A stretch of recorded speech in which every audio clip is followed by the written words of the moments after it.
ಸುದ್ದಿಯತ್ತ ಗಮನ ಹರಿಸೋಣ. ಸಿಎಂ ಸಿದ್ದರಾಮಯ್ಯನವರಿಗೆ ರೈತರೊಬ್ಬರು ಪತ್ರವೊಂದನ್ನು ಬರೆದಿದ್ದಾರೆ.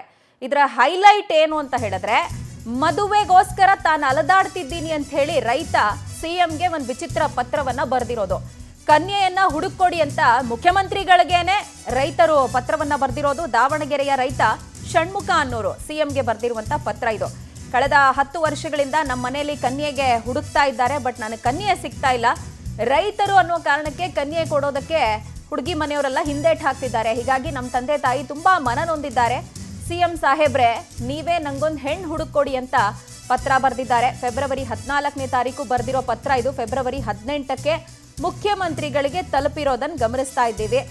ಬಹಳ ದಿನಗಳಿಂದ ಜ್ವಲಂತ ಸಮಸ್ಯೆಗಳಲ್ಲಿ ಇದು ಒಂದು ಸೇರ್ಕೊಂಡಿದೆ. ರೈಟ್, ಅವ್ರು ಬರೆದಿರೋ ಪತ್ರವನ್ನ ಸ್ಕ್ರೀನ್ ಮೇಲೆ ಗಮನಿಸ್ತಾ ಇರೋದು. ಕನ್ಯೆ ಹುಡುಕೊಡಿ ಅಂತಾನೆ ವಿಷಯ ಬಹಳ ಸ್ಪಷ್ಟವಾಗಿ ಮೆನ್ಷನ್ ಮಾಡಿದ್ದಾರೆ.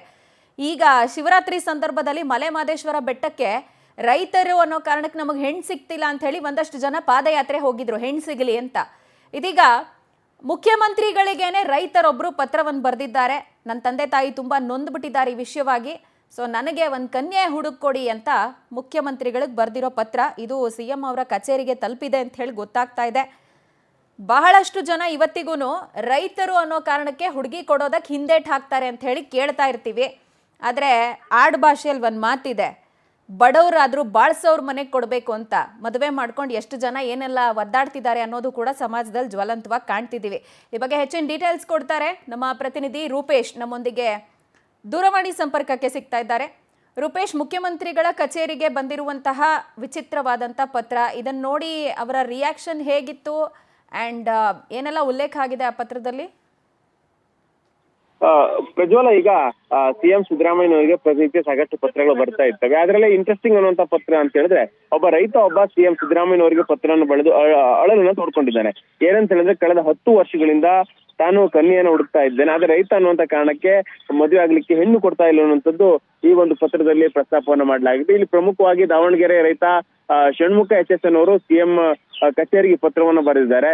ಹೀಗಾಗಿ ರೈತ ಅನ್ನುವಂತ ಕಾರಣಕ್ಕಾಗಿ ಹೆಣ್ಣು ಸಿಗ್ತಾ ಇಲ್ಲ ಅನ್ನೋದನ್ನು ಕೂಡ ಈ ಒಂದು ಪತ್ರದಲ್ಲಿ ಉಲ್ಲೇಖವನ್ನು ಮಾಡಿದ್ದಾರೆ. ಹೀಗಾಗಿ ಈ ಪತ್ರ ಸಾಕಷ್ಟು ಇಂಟ್ರೆಸ್ಟಿಂಗ್ ಅನ್ಸುತ್ತೆ. ಯಾಕಂತ ಹೇಳಿದ್ರೆ, ಒಂದು ಸಮಾಜದಲ್ಲಿ ಈ ರೀತಿಯಾಗಿ ಆಗ್ತಾ ಇರುತ್ತೆ. ರೈತರಿಗೆ ಎಷ್ಟೇ ಜಮೀನಿದ್ರು ಕೂಡ, ಯಾಕಂದ್ರೆ ರೈತರು ಯಾರು ಕೂಡ ಬೇರೆ ಕೆಲಸ ಮಾಡೋ ಬಡವರಿದ್ರು ಕೂಡ ಹೆಣ್ಣು ಕೊಡ್ತಾರೆ, ಆದ್ರೆ ರೈತರಿಗೋಸ್ಕರ ಹೆಣ್ಣು ಕೊಡೋದಿಲ್ಲ. ಯಾಕಂದ್ರೆ ಮನೆ ಹೆಣ್ಣು ಮಗು ಕಷ್ಟ ಪಡ್ಬೇಕು ಅನ್ನೋಂತ ಮೆಂಟಾಲಿಟಿ ಹೆಚ್ಚಿನ ಜನರಲ್ಲಿ ಇರುತ್ತೆ.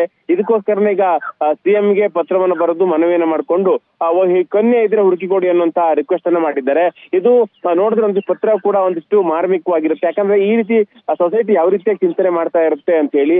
ಯಾಕಂದ್ರೆ ಹಳ್ಳಿ ಕಡೆ ಇರ್ಬೋದು ಅಥವಾ ಆ ರೈತ ಅಂತ ಹೇಳಿದ್ರೆ ಅವ್ರಿಗೆ ಏನು ಕೂಡ ಆದಾಯ ಇಲ್ಲ ಅಂತ ಹೇಳಿ ಭಾವಿಸುವಂತ ಜನರಿಗೆ ಇದೊಂದು ಸಂದೇಶ ಕೊಟ್ಟಂತೆ ಕಾಣ್ತಾ ಇತ್ತು. ಅದೇ ರೀತಿ ಹಿಂದೆನೂ ಕೂಡ ಕಾಂಗ್ರೆಸ್ ಶಾಸಕರಾಗಿರ್ತಕ್ಕಂತ ಕುಣಿಗಲ್ ರಂಗನಾಥ್ ಅವರು ಕೂಡ ಒಂದು ಒತ್ತಾಯವನ್ನು ಮಾಡಿದ್ರು. ಏನಂತ ಹೇಳಿದ್ರೆ, ರೈತರನ್ನ ಮದುವೆ ಆಗುವಂತ ಹೆಣ್ಣಿಗೆ ಪ್ರೋತ್ಸಾಹನ ಕೊಡಬೇಕು, ಈ ಮೂಲಕವಾಗಿ ರೈತರಿಗೆ ಒಂದಿಷ್ಟು ಅನುಕೂಲ ಆಗುತ್ತೆ ಅಂತ ಹೇಳಿ ಕೂಡ ಹೇಳಿದ್ರು. ಹೀಗಾಗಿ ಈ ಪತ್ರ ಅವು ಕೂಡ ಸಾಕಷ್ಟು ದೊಡ್ಡ ಮಟ್ಟಕ್ಕೆ ಚರ್ಚೆಯನ್ನು ಹುಟ್ಟಾಗ್ತಾ ಇದೆ. ಈ ಪತ್ರದ ಮೂಲಕ ಪತ್ರವನ್ನ ಬರೆದಿರುವಂತ ಕಾರಣಕ್ಕೋಸ್ಕರವಾಗಿ ಕನ್ಯೆ ಹುಡುಕಿ ಕೊಡ್ತಾರೋ ಬಿಡ್ತಾರೋ ಬೇರೆ ವಿಚಾರ, ಆಗುತ್ತೋ ಇಲ್ಲೋ ಬೇರೆ ವಿಚಾರ, ಆದ್ರೆ ಪ್ರೋತ್ಸಾಹಧನ ಅಥವಾ ಪ್ರೋತ್ಸಾಹ ಏನಾದ್ರು ಕೊಟ್ರೆ ಇನ್ನೊಂದಿಷ್ಟು ಜನಕ್ಕೆ ಸ್ಫೂರ್ತಿ ಆಗ್ಬಹುದು, ಅಥವಾ ಈ ರೈತರ ಮಕ್ಕಳಿಗೆ ಒಂದು ಹುಡುಗ ಕೂಡ ಸಿಗ್ಬಹುದು ಅಂತ ಹೇಳಿ ಹೇಳ್ಬಹುದು, ಹುಡುಗಿ ಕೂಡ ಸಿಗ್ಬಹುದು ಅನ್ನೋದು ಹೇಳ್ಬಹುದು ಇಲ್ಲಿ ಪ್ರಜ್ವಲ. ಫೈನ್ ರೂಪೇಶ್, ಥ್ಯಾಂಕ್ ಯು ತಮ್ಮೆಲ್ಲ ಡೀಟೇಲ್ಸ್ಗೆ.